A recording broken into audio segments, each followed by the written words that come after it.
मारवाड़ के गांधी सीएम अशोक गहलोत को राजनीति का जादूगर कहा जाता है और राजनीति का जादूगर उनको ऐसे ही नहीं कहा जाता। इंदिरा गांधी के ज़माने में दिग्गज सीएम हरिदेव जोशी को उनके बेटे राजीव के जो काल में कुर्सी जो गंवानी पड़ी थी, तब इसके पीछे गहलोत का बड़ा हाथ बताया गया था। जोशी के पतन के साथ ही राज्य की सियासत में गहलोत का सूरज चढ़ता गया और अब सचिन पायलट के नाम की जो चुनौती है वो सामने आ गई है, तो उसको ठिकाने लगाने की जोड़ तोड़ के अंदर ये जादूगर साहब लगे हुए हैं। इसलिए फ्रीबी योजनाओं, मुफ्त की जो सुविधाएं हैं उनको लेकर वर्ग विशेष को साधने, जातिगत वोटों के अंदर गहरी पेठ बनाने में अशोक गहलोत लगे हुए हैं। राजस्थान में पिछले 30 साल से सरकारों को बदलने की परिपाटी चली आ रही है। कांग्रेस के बाद बीजेपी आ जाती है और बीजेपी के बाद में कांग्रेस आ जाती है, लेकिन इस बार सीएम अशोक गहलोत और सचिन पायलट सरकार को रिपीट करने के दावे कर रहे हैं। यही वजह है कि सीएम के सामने चुनावी साल में कई लोक लुभावनी और फ्रीबी घोषणाओं की झड़ी उन्होंने लगा दी थी।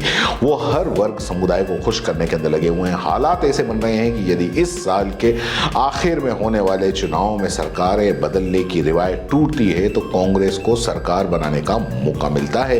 तब सीएम अशोक गहलोत निश्चित रूप से सफलता का श्रेय अपने ही ऐतिहासिक कामकाज को देंगे, क्योंकि 3 दशक में ऐसा नहीं हुआ कि मौजूदा सरकार को एंटी इनकम्बेंसी झेलनी पड़ी हो। यदि कांग्रेस को रिपीट कराने का सेहरा सरकार के सिर बनता है तो सरकार के मुखिया को फिर से पायलट यानी सीएम बनाने की दावेदारी होने लगेगी। बड़ा सवाल यही है कि ऐसे हालात में पायलट कैंप के पास में क्या विकल्प हैं और उसकी भविष्य में क्या रणनीति होगी, क्या राजनीति होगी। दरअसल पायलट खेमे के पास हाईकमान का फैसला मानने के अलावा जो विकल्प है वो काफी जोखिम भरे हैं। हाईकमान ने अपने वादे के मुताबिक पिछले साल सचिन का नाम सीएम के लिए आगे कर दिया था, लेकिन गहलोत खेमे के विधायक इस पर राजी नहीं हुए। इसके बाद सियासी तिकड़मों के बीच में ऐतिहासिक अनुशासनहीनता हुई। इसके लिए सीएम अशोक गहलोत को सोनिया गांधी से माफी तक मांगनी पड़ी। यह अलग बात है कि इस माफी ने सीएम की कुर्सी को बचा ली। अब यदि चुनाव तक सचिन पायलट को संगठन में कोई महत्वपूर्ण जिम्मेदारी नहीं मिलती है तो विधानसभा उम्मीदवारों को टिकट वितरण के अंदर उनकी भूमिका नहीं रहेगी। ऐसे में कांग्रेस के बहुमत के करीब पहुंचने की स्थिति में भी सचिन समर्थक विधायकों की संख्या कम रह जाएगी। 10 समर्थक विधायकों की कमी के चलते सचिन पायलट इस बार चाहकर भी बगावत करके भी मुख्यमंत्री का ताज नहीं पहन सके। ऐसे में आने वाले कुछ महीनों में सचिन को मिलने वाली जिम्मेदारी उनके भविष्य का निर्धारण करेंगी। राजनीतिक विश्लेषकों के मुताबिक ये कुछ 4-5 संभावनाएं हैं। हम आपको बता देते हैं कि पहली संभावना क्या है, पायलट बीजेपी को क्या ज्वाइन कर सकते हैं। ये संभावना हमेशा से लगती आ रही है। बीजेपी के पास कोई बड़ा गुर्जर नेता नहीं है। एक संभावना ये भी है कि ज्योतिरादित्य सिंधिया के दोस्त पायलट को बीजेपी में शामिल कर लिया जाए। अमित शाह मानेसर बगावत के समय से ही सिंधिया के माध्यम से दबाव बना रहे हैं, लेकिन बात बन नहीं पा रही है। कांग्रेस की ओर से लगातार लॉलीपॉप सियासत से सचिन उहापो की स्थिति में है।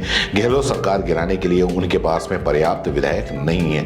ऐसे में किसी बेहतरीन ऑफर की शर्त पर पायलट बीजेपी का दामन थाम सकते हैं। ऐसा हो सकता है।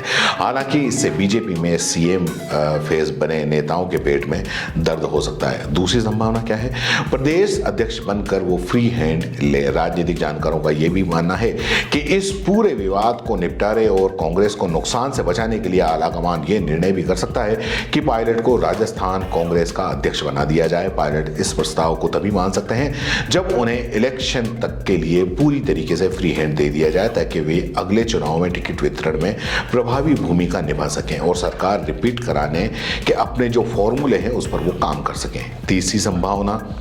तीसरी संभावना ये भी है, कांग्रेस में पूछ अगर न हो तो बीजेपी में एंट्री में रुकावटें हों तो पायलट के पास में तीसरा रास्ता आखिर क्या है। क्या अमरिंदर सिंह की तरह वो नई पार्टी बनाएंगे जैसे कि पंजाब के मुख्यमंत्री ने बनाई थी। ऐसी ही चर्चाओं के चर्चाओं में रालोपा सुप्रीमो जो है नागौर के सांसद हनुमान बेनीवाल के बयान ने और हवा दे दी है। बेनीवाल ने कहा है कि पायलट और किरोड़ी लाल मीणा नई पार्टी बनाकर हमारे साथ मिलकर चुनाव लड़ें तो इस फार्मूले पर अमल करते हुए हम विधायकों की 140 सीटें जीतकर सरकार बना सकते हैं। हालांकि इसकी संभावना काफी कम है। और एक और संभावना है, पायलट दिल्ली की राजनीति करें। राज्य की करीब 40 सीटों पर असर रखने वाले गुर्जरों ने कांग्रेस को सत्ता में लाने में मुख्य भूमिका निभाई है। सचिन को सीएम न बनाने से गुर्जर नाराज हैं।